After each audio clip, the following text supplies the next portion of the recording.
Again, YouTube. I just wanted to make a bending video, just a straight up, nothing but bending video. And I'm not going to try and put a time limit on it because it will take as long as it takes. Now I've got a C diatonic harmonica, MS blues harp. Apparently quite easy to bend on. Not the easiest, but up there. And I've also got my little educational tool, just to maybe show you what my tongue is doing when I'm bending, if it helps. Just a bit of sponge. But anyway, I'm not very well at the moment, so please forgive the voice and the bad playing.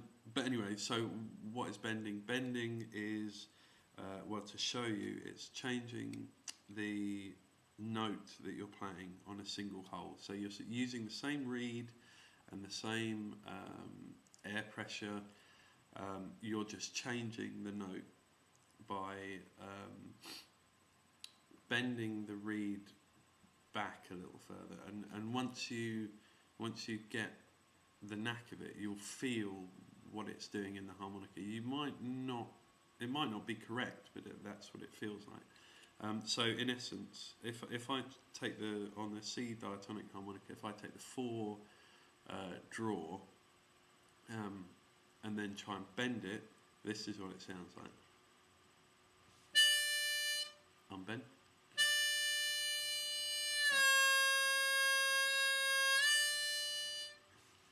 So that's what a bent note is. I'm not changing I'm not blowing out, I'm not breathing in any harder. All I'm doing is changing the position of my mouth, my embouchure. So I've always described it, and how I learned it is to just choose a note. As long as you know the note can bend, choose a note and play with it. Now the notes that bend on the draw are the 1 bends half a step, or bends 1 note down. The 2 bends 2 notes down on the draw, remember. The 3 bends 3 notes down. So you've got the natural note, 1 note, 2 notes, 3 notes extra. The 4 bends 1 note down, the same as the 1. The 5 doesn't really bend. You can get a little scoop out of it, like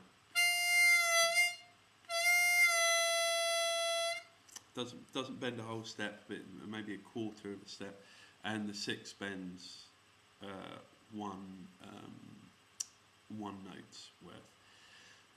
So for example, you're on a C harmonica, your 2 draw,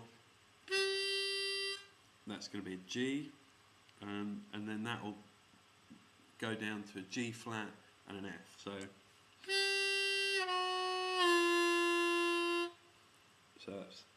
that's the 3 notes you've got on the 1 hole. Now there are blow notes. The 8 blow bend has 1 note. The 9 blow bend has 1 note. And the 10 blow bend has 2 notes. I won't. Oh, maybe I'll go into blow bends later, but no.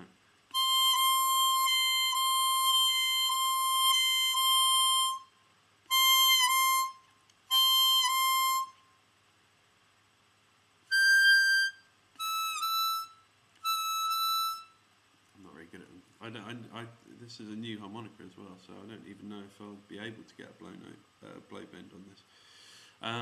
But anyway, I think the most important thing if you're starting out is to learn the lower register draw bends. So the easiest one I think on a C harmonica is the 4. So if you take the 4 draw,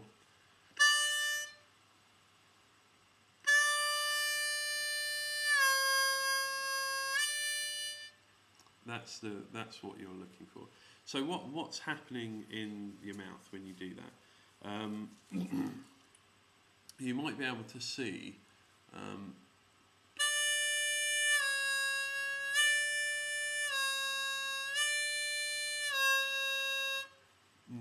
not actually. Your basically it's mostly your tongue doing the work, and what your tongue does, if I use my little sponge, is this is what it looks like. Normally, it's laid out flat on. Say this is your mouth. It's just laid out flat on the bottom of your mouth, or right here, and you're drawing air in over the top of your tongue, and there's no change in airflow. But when you bend, what happens is you take this. If this is the tip of your tongue, and it goes back and back and back and back, right into the back of your mouth. So the tip of your tongue is pushed way back into your tongue. So what happens is your tongue gets sort of fatter, let's say. So there is a change in airflow. It goes over the top, and I think that's what bending is. So if you see it straight, there you go, in the bottom of the mouth, there's no change in airflow. But as soon as you do this, because it gets fatter, the airflow changes, and so you're changing the direction at which air hits the reeds, which will, or how it feels, it pulls them back, kind of rips at them a little bit. And I think that's where, or that's certainly what it feels like. That's where bending comes from. Now, there's a couple of additional things. It's not just your tongue. And an important thing to remember is, don't try and use your tongue to maybe move up or anything like that. Don't use the tip of your tongue to alter the airflow, because what happens then is you get a really weedy, pathetic sound. You want to keep the fullness of the sound. You want to keep all of the air flowing, but just in a different direction, coming at the reeds from a different direction. And if you use the tip of your tongue, all you're really doing is restricting some of the airflow. So you can get bends with the tip of your tongue, but it creates a much weedier tone. It's kind of a pathetic, apologetic tone. And if that's if that's a thing that you want to try and aim for, then do it. But there is a very definite difference. So yeah, that's kind of how it's done. But there's also a certain you generally tend to drop your jaw a little bit, because when you put your tongue right at the back of your throat and you try and make a ball out of your tongue and put it at the back of your throat, there is, in order to keep the airflow going, you need to push back into your mouth. So very often your jaw will drop a little bit. That's probably easiest to see on the 2 draw. So I mean, I'm accentuating it and I'm dropping my head down into my shoulders, but if you can see what's going on here, and I do have swollen tonsils, so it's probably not a great idea, but you're seeing my Adam's apple moving down and my jaw growing slightly.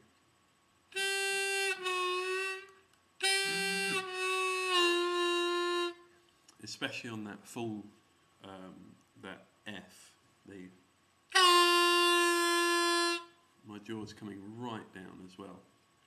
So that's how I do it, and that seems to be how it's generally done. So if you have your tongue like this, and you on a natural note, and then you pull it back into a sort of fatter shape.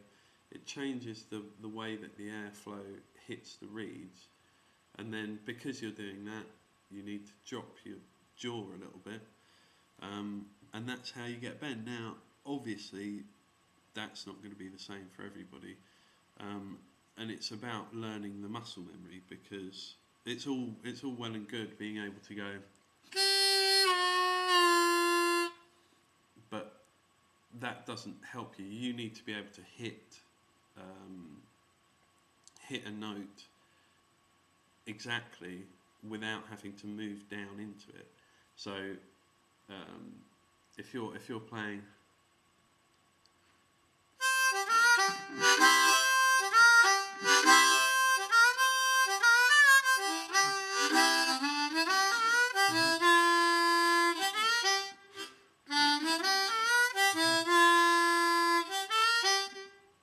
see, rather than hitting a note and going down into it, I'm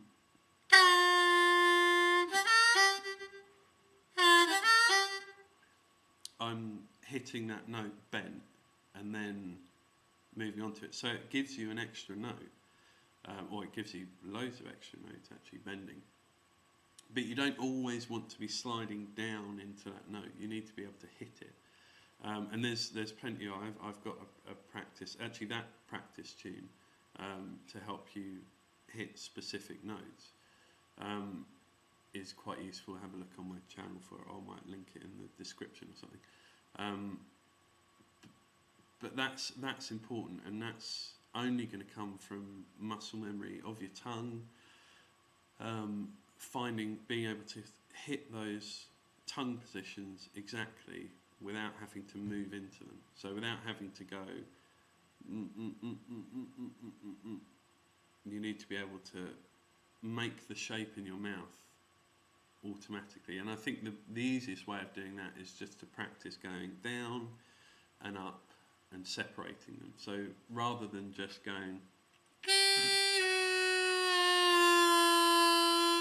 and having them slurring into each other, you need to be able to go. Ooh, tonsil's playing up. And maybe even punctuate them.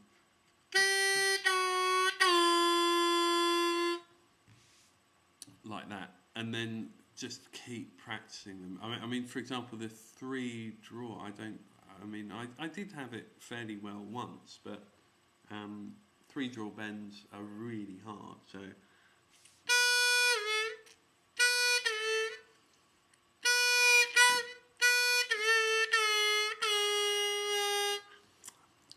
I haven't been practicing, but those are really difficult, and to hit those properly, it's a lot of hard work. There's a lot of hours of just practicing going down and up and down. Something like the 4 draw, for example, you've only got 2 notes, so it's relatively easy. It's easy to say, well, that's either an A, which is D, which is the 4 draw, or that's a D flat. So you can say, oh, I'm either hitting it bent or not bent. But when you've got more than one bend, as in on the 2 draw and on the 3 draw, then it becomes problematic, because you've got to remember 2 or 3 different positions in your mouth. So the best way to do that is just to practice going up and down and separating them out and not slurring them into each other. I mean, when you play, it's fine to slur them into each other, but you need to be able to hit those notes dead on, going straight into them. Now, the other thing about bending is that even with blow bends, and this is not talking about over blows, or which I can't do, you can only bend down. So even with the blow bends, you're going from a G to a G flat, I think.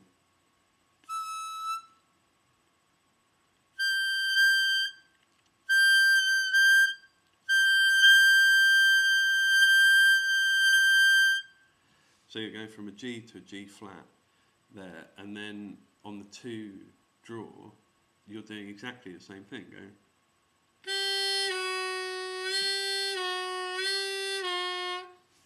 So you're bending down. So if you want, that's fine to get a notes that sync, but if you want to get notes that rise, you've got to hit the bent note and then rise into the natural note. So for example, on the 2 draw, something I do quite often is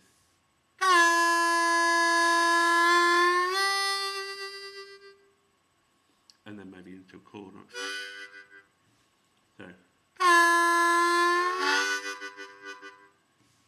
So you're starting low and then coming into the natural note, which is higher. So remember that, and don't always assume that that blow bends are just different notes. They're lower. Oh, sorry, their bends are lower than natural notes.